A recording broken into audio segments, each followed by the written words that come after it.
Capítulo 9. Os soberanos pontífices de Santa Filomena. No princípio do século XIX, Santa Filomena era inteiramente desconhecida da Igreja do mundo.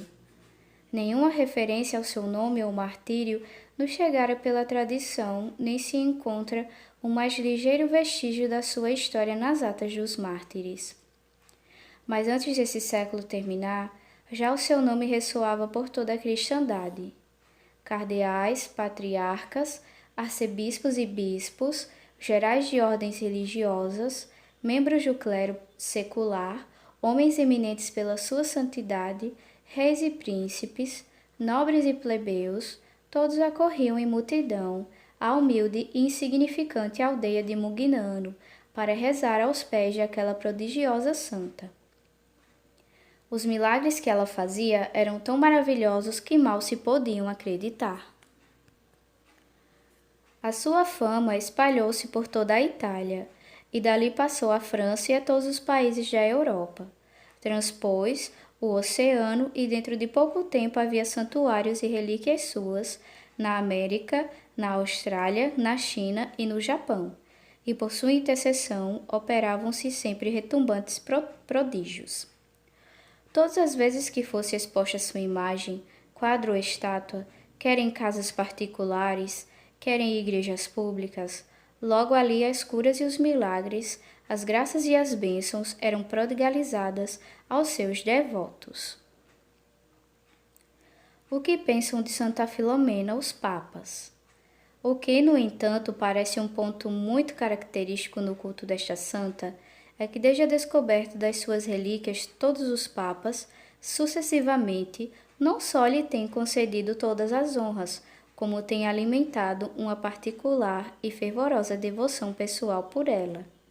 Quando o sarcófago contendo as suas cinzas foi descoberto nas catacumbas, as habituais precauções rigorosas determinadas pelo ritual foram ainda muito reforçadas, no intuito de assegurar a maior exatidão possível e evitar o mais pequeno erro em tudo o que dissesse respeito à nova heroína da fé, que acabava de ser conhecida.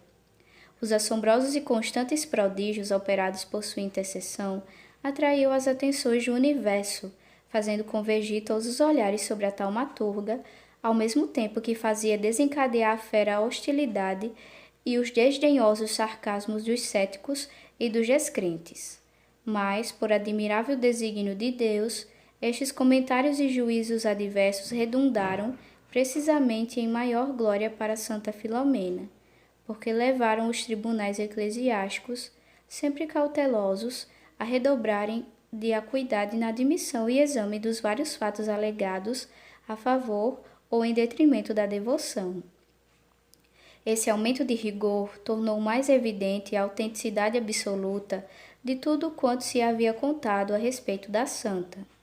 É altamente consolador que, de todas as homenagens que lhe tem prestado, as mais elogiosas porvenham dos próprios soberanos pontífices.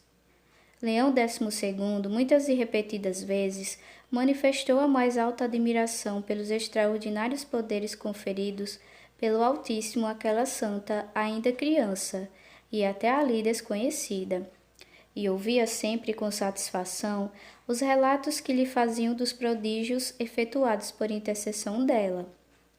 Tão autênticas considerava as informações que recebia e tão irrefutáveis os fatos relatados, que, não obstante o cuidado extremo de que a Igreja habitualmente usa nestas práticas, não teve nenhuma hesitação em permitir que fossem consagrados altares e capelas a Santa Filomena. Gregório XVI foi, ele próprio, testemunha do grande milagre de Mugnano, a cura de Paulina Maria Jaricó. Visitou-a em Roma antes dela partir para Mugnano e verificou, portanto, o estado desesperado da doente. Quando Mademoiselle Jaricó regressou a Roma, foi recebida pelo Sumo Pontífice com a mais calorosa afeição, e o Santo Padre não pôde ocultar o seu espanto, exclamando: "Mas é realmente a minha querida filha ou uma visão do outro mundo?" Apesar de profundamente impressionado com o que ele mesmo classificou de milagre de primeira classe, Em coisa alguma dispensou que se cumprissem as leis rigorosas dos tribunais romanos. Pelo contrário, ordenou que a Sagrada Congregação dos Ritos procedesse logo a uma perfeita investigação do assunto. As dificuldades que surgiram foram cuidadosamente analisadas. As dúvidas que se suscitaram foram sujeitas ao mais escrupuloso apuramento. Todos os fatos, desde a descoberta das relíquias em 1802 até os mais recentes milagres operados pela santa, foram submetidos a um minucioso exame, trabalho este realizado pelas mais experimentadas e hábeis competências de Roma. Depois desse demorado exame, a Sagrada Congregação deu um circunstanciado e favorável parecer a favor do culto da santa. Porém, o Santo Padre, apesar da sua pessoal veneração por Santa Filomena, passou mais 2 anos em orações e meditações antes de dar a sua sentença final. Por fim, para a grande satisfação dos fervorosos devotos da santa, entre os quais se contavam um grande número de ilustres bispos, arcebispos e cardeais, a solene aprovação da Igreja foi tornada pública. Era tão completa e conferia tão grande glória à santa, que amplamente a compensava das delongas havidas. Não se contentou ainda o Papa com a elevação de Santa Filomena às honras do altar.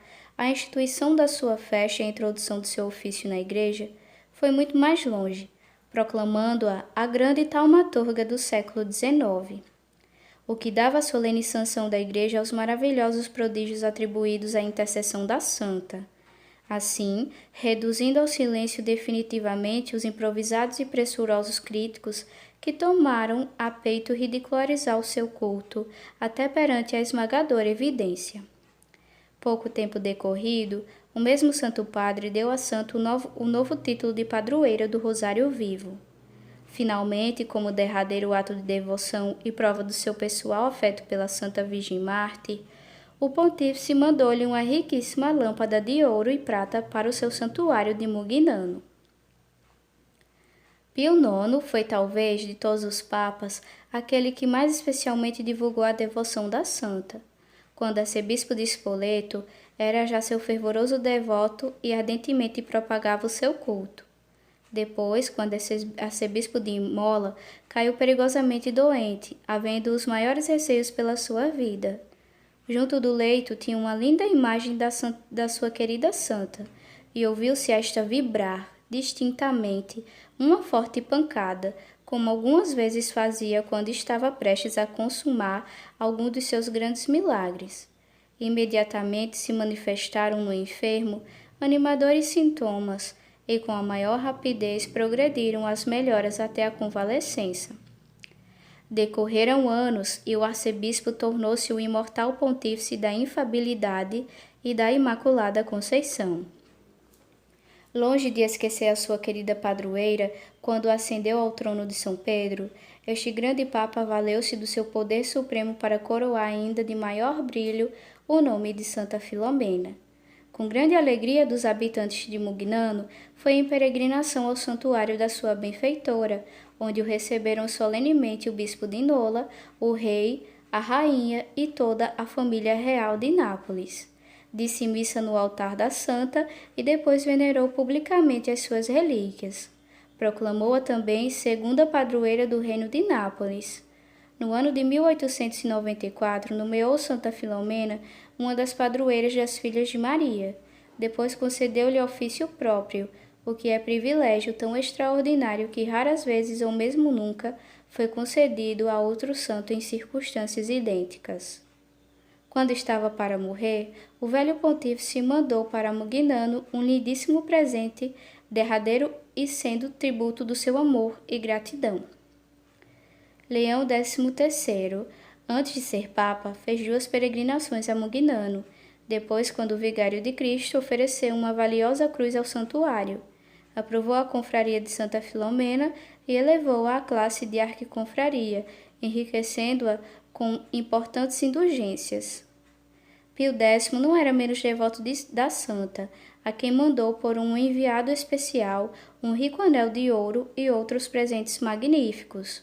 Muito gostava também de ouvir descrever os milagres que ela fazia, como o próprio autor deste livro teve ensejo de reconhecer, pois que numa audiência particular o Santo Padre falou-lhe o mais afetuosamente possível da prodigiosa taumaturga e mostrou o mais vivo interesse em ouvir notícias do santuário.